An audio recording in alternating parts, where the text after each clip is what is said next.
भारत में समाज का अगर कोई सच्चा आईना है तो वो है सिनेमा। सिर्फ बॉलीवुड नहीं बल्कि क्षेत्रीय सिनेमा, जिस पर हिंदी भाषी लोगों की नजर बेहद कम ही जाती है, उतना ही अहम है जितना हिंदी। अभी से नहीं बल्कि शुरुआत से ही फिल्मों, फिल्मी सितारों, कहानियों और यहां तक कि फिल्मों के किरदारों, उनके डायलॉग्स, इन सभी का खास तौर पर हमारे देश में बड़ा असर रहा है। आजादी की लड़ाई हो, सामाजिक बदलाव हो, युवाओं का गुस्सा हो या दोस्ती की परिभाषा हो, फिल्मों ने इस देश को काफी कुछ सिखाया है। कभी कभी ये लकीर भी मिट जाती है कि फिल्में समाज का आईना है या समाज में वही होने लगता है जो बड़े पर्दे पर नजर आता है। जब कोई चीज इतनी महत्वपूर्ण हो जाए तो उसकी भूमिका महज मनोरंजन की नहीं रह जाती। आजादी से पहले अंग्रेज सरकार ने कई फिल्मों, गानों पर पाबंदियां लगाई।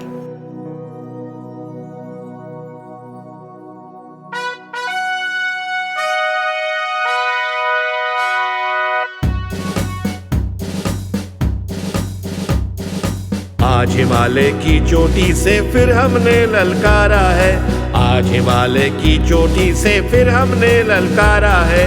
दूर हटो, दूर हटो, दूर हटो ये दुनिया वालों, हिंदुस्तान हमारा है।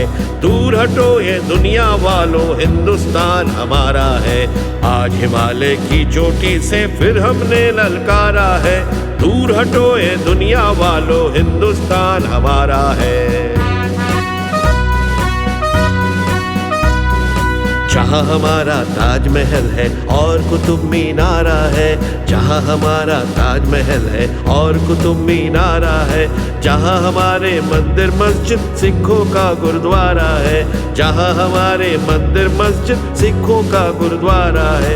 इस धरती पर कदम बढ़ाना अत्याचार तुम्हारा है, अत्याचार तुम्हारा है। दूर हटो, दूर हटो, दूर हटो ये दुनिया वालों, हिंदुस्तान हमारा है। दूर हटो ये दुनिया वालों, हिंदुस्तान हमारा है। ये तो साफ था पूरा हिंदुस्तान फिल्मों के जरिए एकता का संदेश दे रहा था, लेकिन फिर धर्म के नाम पर देश का विभाजन हो गया। नूरजहां सरीखे कई कलाकार पाकिस्तान चले गए। अंग्रेज जाते जाते कला में भी हिंदू मुस्लिम का विभाजन कर गए, वरना लाहौर फिल्म इंडस्ट्री एक वक्त में मुंबई से भी ज्यादा गुलजार हुआ करती थी। और जो कलाकार यहां रह गए वो भी विभाजन, धार्मिक बंटवारे से अछूते नहीं रहे। शायद यही वजह रही कुछ मुस्लिम कलाकारों ने हिंदू नाम रखे।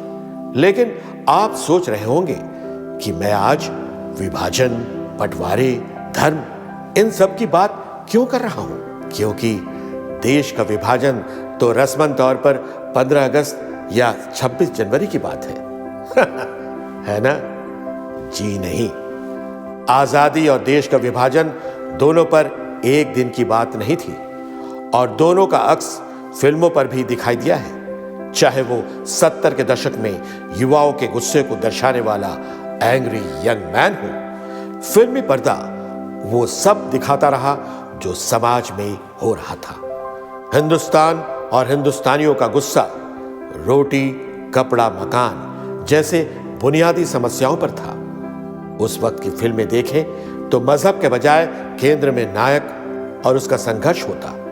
विदेशी साजिश, कड़ी मेहनत और गरीबी। फिल्मों के आईने में किरदारों की आंखें समाज की कहानी बयां करती थी। यही वजह है धर्म फिल्मों में पीछे कहीं खो गया।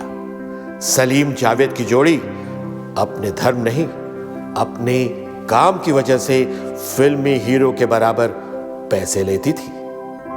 दुनिया में रहना है तो काम कर प्यारे,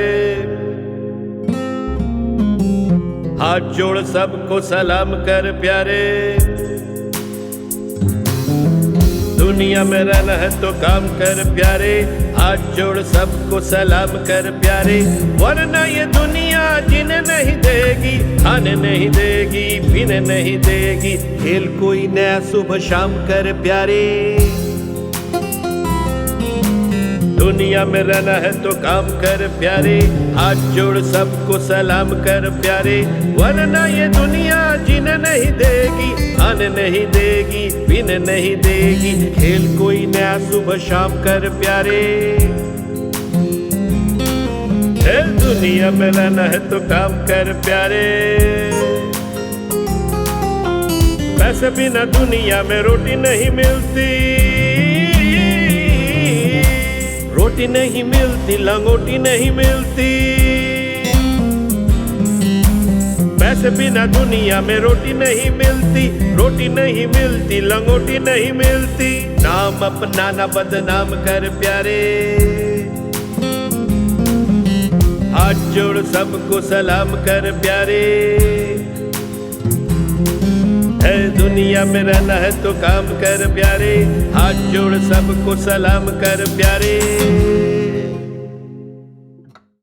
यानी अब दिलीप कुमार, मीना कुमारी, मधुबाला और यहां तक कि रूपेश कुमार को भी अपना नाम नहीं, अपने काम की वजह से पहचान मिली। आगे बढ़ने से पहले बता दूं, ये सभी मुस्लिम कलाकार थे जिन्होंने हिंदू नामों से फिल्मों में काम किया। गनीमत हमेशा यह रही कि हिंदुस्तान की सभ्यता में हमेशा काबिलियत की परख हुई है, धर्म की नहीं।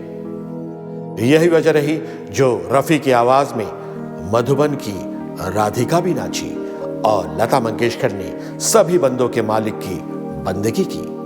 मनमोहन देसाई ने इकबाल कुली की कहानी सुनाई तो फिरोज खान अर्जुन की भूमिका निभाते निभाते अपना नाम बदलकर अर्जुन ही बन गए। पहचान बदलने का यह सिलसिला जो शायद मजबूरी और स्वीकार्यता के लिए किया गया था, अब शौकिया ही रह गया था। अमर अकबर एंथनी जैसे फिल्मों में किसी को ये नजर नहीं आया कि कैरेक्टर कितने स्टीरियोटाइप थे। हिंदू अमर पुलिस में, अकबर कव्वाल और एंथनी गुंडा था, लेकिन ये सिर्फ कहानी ही तो थी।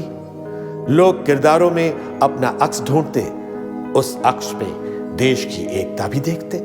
नफरत की लाठी तोड़ो, लालच का खंजर फेंको, जिद के पीछे मत दौड़ो, तुम प्रेम के पंछी हो देश प्रेमियों, आपस में प्रेम करो देश प्रेमियों, मेरे देश प्रेमियों, आपस में प्रेम करो देश प्रेमियों।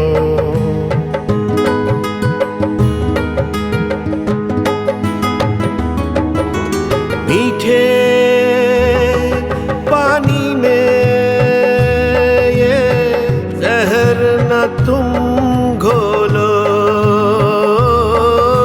जब भी कुछ बोलो ये सोच के तुम बोलो, भर जाता है गहरा घाव जो बनता है गोली से, पर वो घाव नहीं भरता जो बना हो कड़वी बोली से। तो मीठे बोल कहो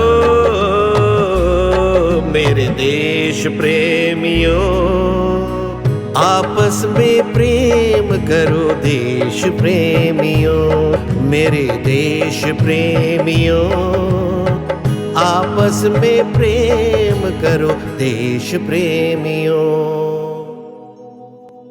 खैर, अब घड़ी को थोड़ा तेज घुमाते हैं। 1991 के बाद पूरी दुनिया के लिए भारत ने आर्थिक दरवाजे खोल दिए। मार्केटिंग का एक फॉर्मूला है, आप हर सामान हर एक को नहीं बेच सकते, तो कंपनियां अपने अपने ग्राहकों को तलाशती हैं। बॉलीवुड में भी ऐसा ही कुछ हुआ। किसी ने ईद पर फिल्म रिलीज करना शुरू कर दिया, किसी ने दिवाली और किसी ने क्रिसमस। जब बाजार बांट रहे थे तो राजनीति क्यों पीछे रहती?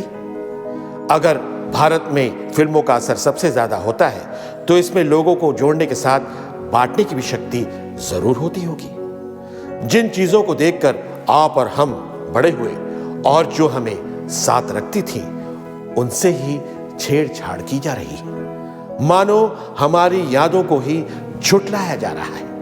भारत में सभ्यताओं का संगम होता है तो इन अलग अलग संस्कृतियों की धारा मोड़ने की कोशिश की जा रही है। अब सितारे धर्म देखकर चमकते हैं, चांद और चंदा भी अलग करने की कोशिश है। और तो और मुझे सबसे बड़ा दुख तो ये हुआ कि कुछ लोगों ने मोहम्मद रफी और किशोर कुमार जैसे हस्तियों के नाम में भी धर्म ढूंढ लिया। कुछ घर के ही लोग हैं जो दीमक बनकर हमारी संस्कृति को अंदर अंदर खा रहे हैं। ये दीमक ऐसे ऐसे सवाल उठाते हैं जिसका आम लोगों से नहीं बल्कि धर्म से, संस्कृति से रिश्ता होता है। लोग धीरे धीरे इन लोगों की बातों में आ जाते हैं। बड़े दुख की बात है, फिल्में हिट और फ्लॉप कहानी, अदाकारी या किसी और वजह से नहीं, धर्म की वजह से हो रही है। यह दीमक ताकतवर तो नहीं हो रहा। वैसे मेरा मानना है कि भारत काफी मजबूत आत्मा का देश है। ऐसे ही छोटी छोटी कोशिश अंग्रेजों ने भी की थी हमको बांटने की। हिंदुस्तान ने अंग्रेजों को मुंह पर करारा तमाचा दिया था और अब ये जो नए जमाने के अंग्रेज, ये भी किसी को अपना मुंह दिखाने के काबिल नहीं रहेंगे, क्योंकि हिंदुस्तान वो इमारत है जो मजबूती के साथ खड़ी है। अगर दीमक इसमें लग गई तो हम सब दब कर मर जाएंगे। फिर इसे सजाने की कोशिश वैसी होगी जैसा बशीर बद्र ने बताया है। जिस लकड़ी को अंदर अंदर दीमक बिल्कुल चाट चुकी हो, जिस लकड़ी को अंदर अंदर दीमक बिल्कुल चाट चुकी हो, उसको ऊपर से चमकाना, राख पे धूल जमाना बाबा। उसको ऊपर से चमकाना, राख पे धूल जमाना बाबा। नमस्कार।